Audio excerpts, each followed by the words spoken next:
be very creative in our thinking. Just take few seconds to think how you want to make a difference. How would you change the world, my dear? I will try to get a lot of money to kill world's hunger. I would help the poor. Like when my mom makes soup, whenever we don't eat it, I can just give it to the homeless people so they can eat something. I would inspire people by helping others. Helping the homeless people. I would become rich and give poor people money. That's right. My rich people. You'll become rich and give people money. So do not just wait to be rich.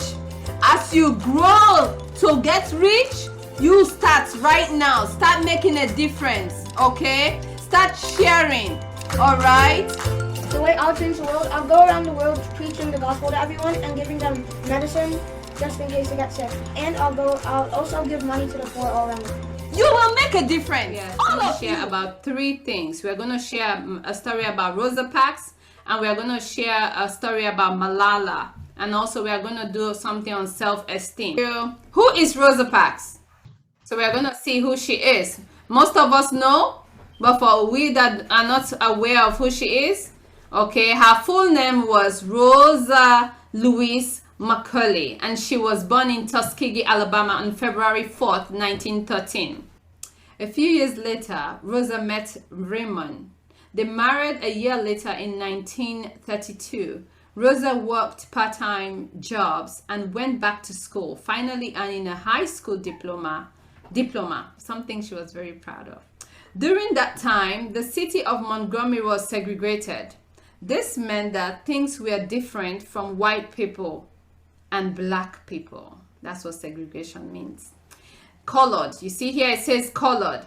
They had different schools, different churches, different stores, different elevators, and even different drinking fountains.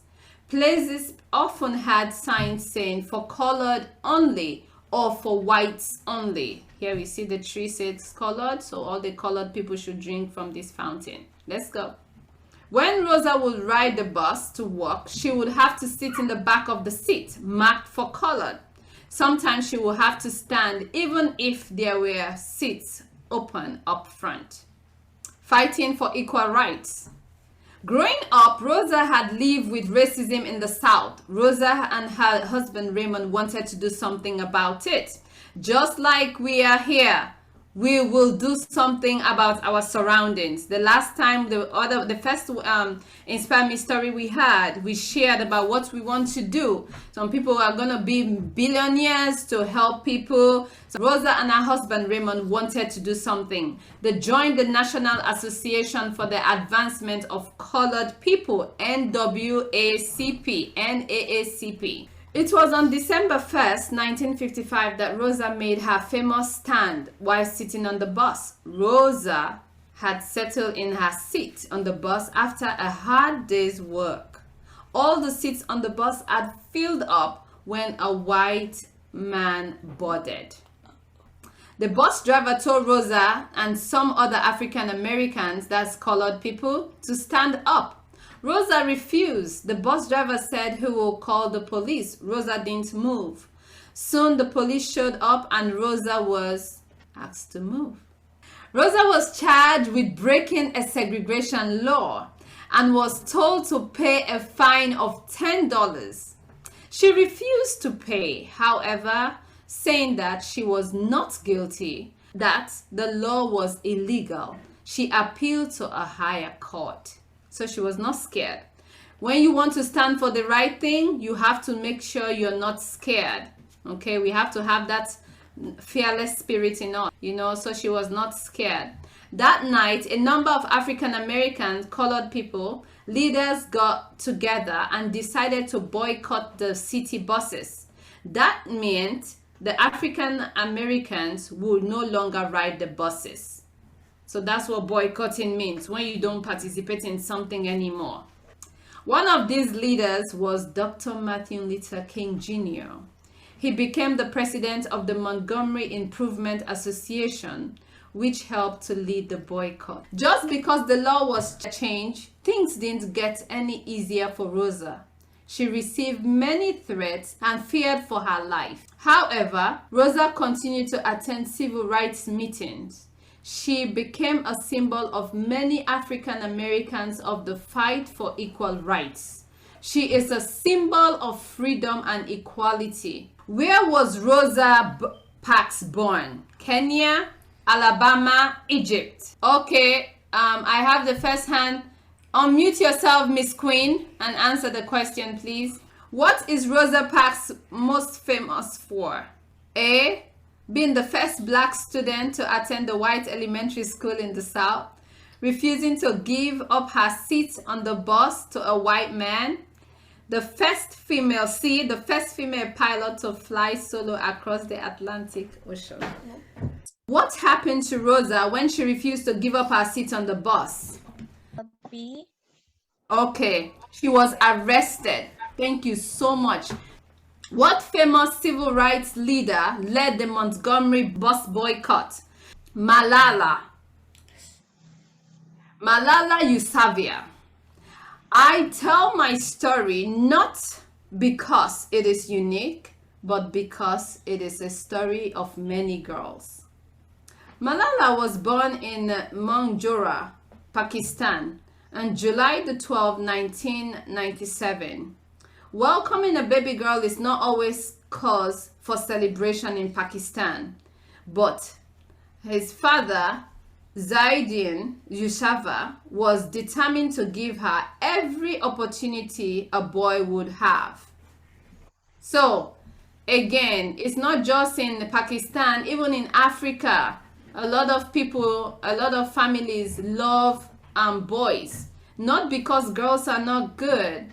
And why are we sharing this? So that we can also be aware of everything. We don't want anything to be a secret.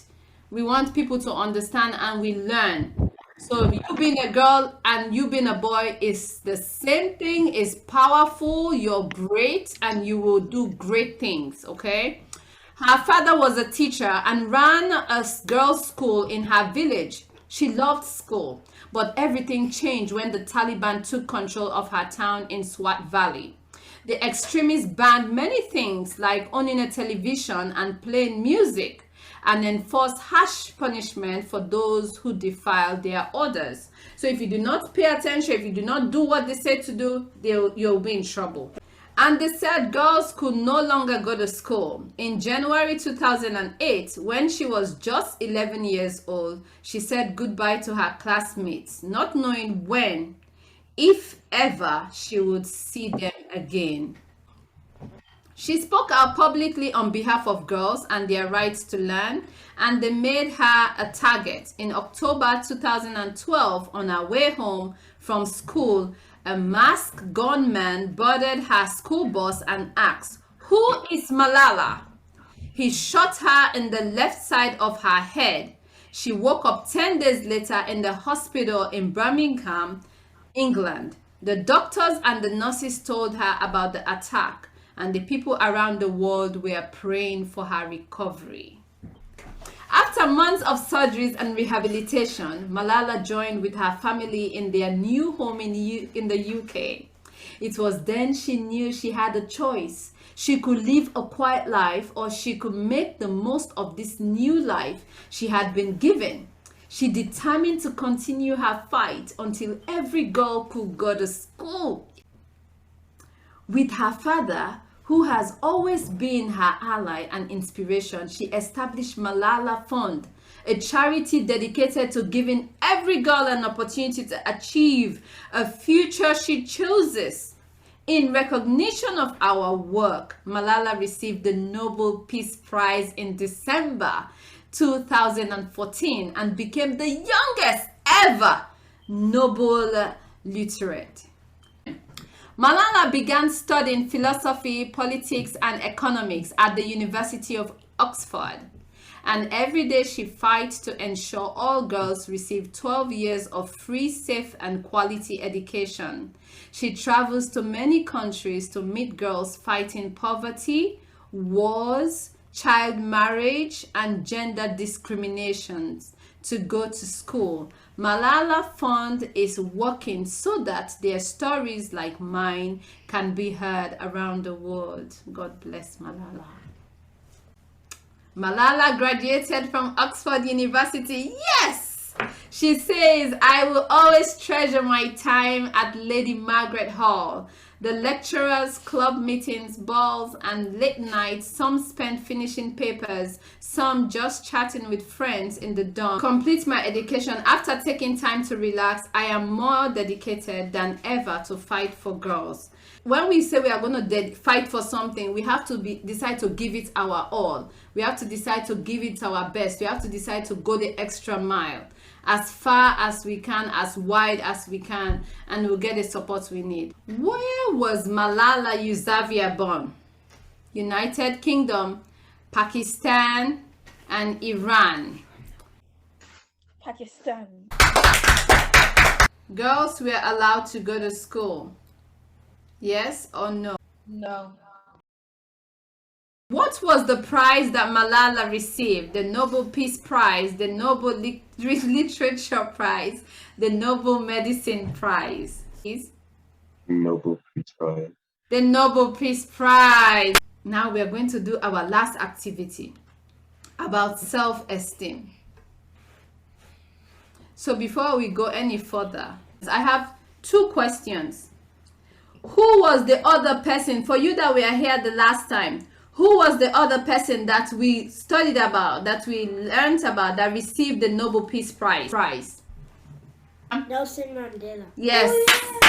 Good. It said Nelson Mandela. Nelson Mandela also won the Nobel Peace Prize. Self-esteem. Love yourself. Nobody likes me. Self-esteem means feeling good about yourself. Accept our values as we are. Believe in ourselves and accept that we make mistakes and not get frustrated because of that. It is better to try again. Self-esteem is important because it helps us believe in ourselves, to try new things, make new friends, and learn from our mistakes. Advices. Advice number 1. Make a list of things that you do well and that are difficult to you. For example, I am very good at artistic things like singing, dancing, drawing, or writing stories. But I am still learning about sports, math, and memorizing things. So be honest to yourself. Nice. Advice number 2. That list you made will help you to practice the things that you are learning with help of the things that you are provided to. For example, to learn the numbers, the lyrics, and other things. I use songs and dances. That's the way I learn them easier. So you make things easy for yourself. You don't defeat yourself. Oh, I cannot do it. Oh, it's so hard. We don't do that. We try to use what we have so we can be the best of what we need to be. Advice number 3. It is understood that it is very frustrating when something does not come out. But whenever something does not come out, instead of thinking, I can't, or it doesn't work out, he thinks, it is difficult, but I will keep trying. Yes, I can. It is also good to ask for help, and you help someone else. Advice number 4. Do not compare yourself. Everybody is different. Just like everybody has a different name. All of us have different names. Where our faces are different. The things we like are different. Remember that we are all different. We all have different abilities and different difficulties. Never compare yourself to anyone. You are a unique and valuable person. Advice number 5. Surround yourself with positive and good people. If a friend makes you feel bad or hurts you, stay away from that person. Someone who treats you badly or makes you feel bad or less is not your friend.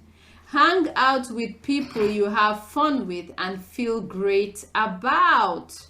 I love you, my friends. Thank you, my wonderful friends. Bye. Thank you. Have a wonderful weekend. Bye, friends.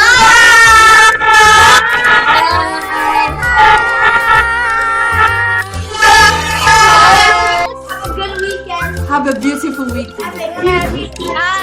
Join Inspire Me Stories for the next episode. Join us live. Sign up by sending us an email at programs@amalifeinitiatives.org. We'd love to see you, and remember, you will always learn something new. See you then.